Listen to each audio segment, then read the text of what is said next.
Faig aquest vídeo perquè està havent molta polèmica amb l'última cançó de la Rosalía, Saoko. Chica, ¿qué dices? Saoko, papi, Saoko.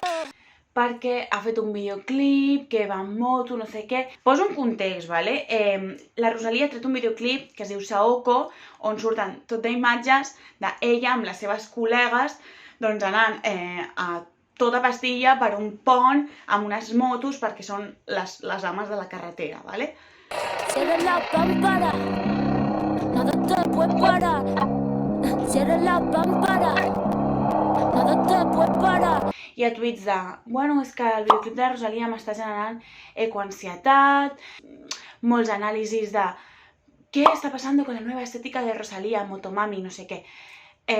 Jo també tinc coses a dir. I l'última cançó, Saoko, doncs m'ha fet confirmar una cosa que ja venia temps donant-li voltes. He de confessar que, Rosalía, t'estimo, soc molt fan teva, m'encanta la teva música, però no m'està agradant, aquesta estètica d'anar amb la moto, perquè, veníem d'alguns videoclips una mica poco environmental friendly. Veníem de consumir bastant CO2 amb el de Con Altura. Con altura. Con altura. Venim d'un imaginari d'anar amb jet privado. No em representa, Rosalía, no em representa. Ni em puc permetre anar amb jet privado, ni vull anar amb jet privado, ni vull ballar amb les meves amigues Con Altura en el jet privado. I no ens ho podem permetre, totes com a societat anar amb jet privado. També hi ha el videoclip de Malamente, doncs que surt que si torejant una moto, que si també doncs tots els camions allà. Cuanto más quiero cruzarlo, va, más se mueve y tambalea. Malamente. Sí, malamente. En defensa de la Rosalía direm que ella és de Sant Esteve de Sesrovires, paisatge industrial, i vostè com tot aquest imaginari dels camions, dels polígons. També et dic que t'has vingut a Bellvitge a gravar el teu videoclip de Malamente. Sí lo digo, és un hashtag dato.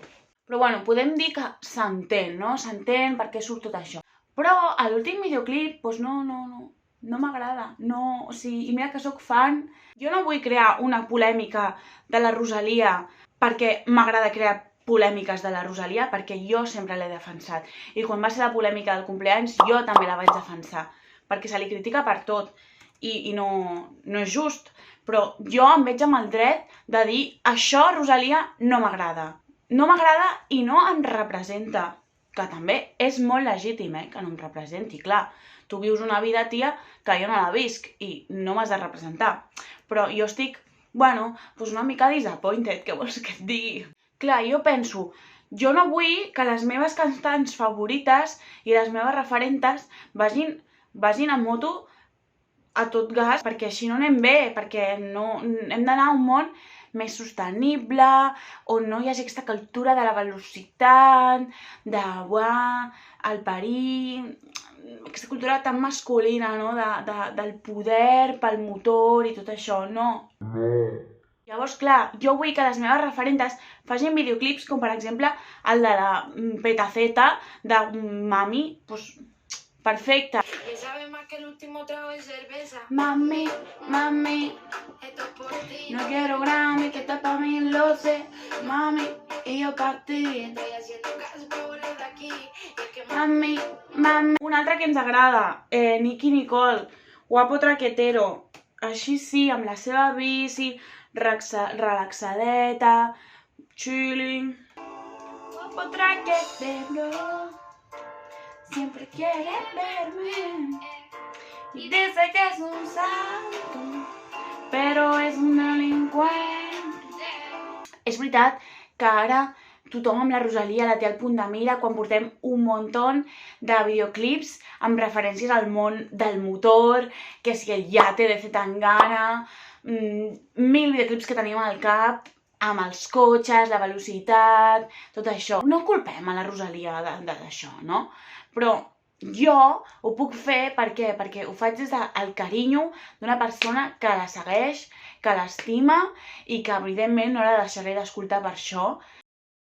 I la Irenita del futur, que està editant aquest vídeo, us saluda i us confirma que sóc una gran fan de Rosalia i que porto la seva samarreta Tra-Tra de la línia de roba que va treure el Pull&Bear amb el seu logo Rosalia i que em va regalar el meu nòvio en el seu moment. És una de les meves favorites. Però, amics i amigues, en veritat, o sigui, la Rosalia, és que, com sap, Clar, hi ha una cosa que crec que no estem veient, que és el missatge que hi ha darrere d'aquest videoclip. I que té molt a veure amb les nostres ciutats, amb com està la nostra mobilitat estructurada, no? Quins són els privilegis de la mobilitat a la nostra ciutat. Clar, pensem, la Rosalia bàsicament és una de les putes ames de la música, ¿vale? I ella, clar, està amb les seves col·legues i vol ser la més xula, vol ser la puta ama de la carretera. Tu, si vols ser el puto amo, tu què fas a la ciutat? No pilles una bici. Per què? Perquè és que anar amb bici són uns pringats, no respecta ningú, és una merda anar amb bici, no? Llavors, si tu vols estar al centre, que tothom et deixi passar, tenir seguretat, tenir un estatus, com vas tu? Doncs vas amb moto, per què? Perquè alfombra roja, és que és així. Tu creus que si la Rosalia volés mostrar poder, pillaria la bici? No, pilla la moto, per què?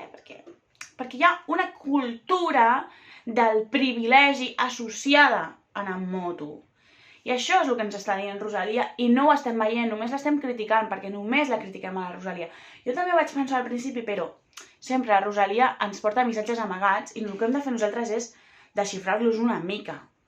I bueno, al final, videoclips així de moto, de cotxe, de motor, com a poder, en tenim així d'exemples, en tenim així. La Karol G, amb el videoclip de la Bichota. 3 coses del mateix. Què diu ella? Yo también tengo una jipeta. Yo también tengo una jipeta. La tengo volteada con Tommy Shari. Una jipeta, és en plan, tenir una jipeta és en plan, jo tinc un cotxe, saps? Un jeep. I és en plan, ojo, perquè jo també tinc una jipeta, jo també soc poderosa. Què ens està dient? Els privilegis, senyors. Ens està parlant de privilegis de la mobilitat. Jo, personalment, prefereixo videoclips, que impliquin menys CO2, no? Que ens parlin d'una experiència diferent, no? De moure's, que ens parlin d'una experiència que no tingui a veure amb aquest imaginari que a mi ja em fa peresa, no? Clar, quina és la conclusió de tot això? Doncs nois, traieu-les vosaltres, les conclusions. Jo ja he dit unes quantes. La Irenita de l'edició també us diu que no sap com acabar aquest vídeo i que el deixo aquí i que ja parlarem més endavant. Bona nit. Cuando pone perla en el collar, te pipián.